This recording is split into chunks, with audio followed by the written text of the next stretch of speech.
What period were you a congressman from the Frederick area? From 1978 to 1993. What would you think was the most significant event that happened during that period of time? I worked with 3 different presidents, 3 different administrations. It was an exciting time. The Berlin Wall came down. The military was building. Since I represented the 6th Congressional District of Maryland, Camp David is part of our district. My daughter had her 13th birthday when the Camp David Accord was going on.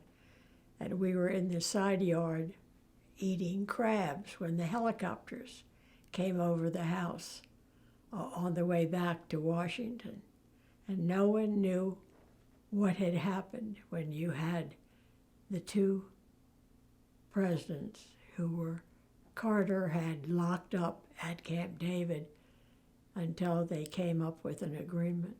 Quick story is that I was in Egypt with Sadat at the following year, and they were scheduled to go back to Camp David to refine a few of the stories there.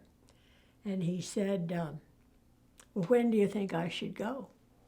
I said, well, the only thing I can tell you is that Treeland Nursery, our local nursery, has just planted 5,000 tulip and daffodils bulbs. I would suggest you go in the spring. That's good enough for me. The unfortunate part was he was assassinated before spring came. What was Fort Detrick like in those days back in the 50s?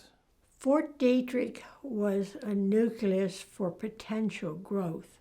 It took a long time for Frederick to realize what they were missing, and I think, to me, the key was when Nixon came to Frederick and moved the National Cancer Institute to Frederick, because there was a lot of research going on, brilliant scientists that were out at Detrick. And then we became an area where you had a lot of the international scientists.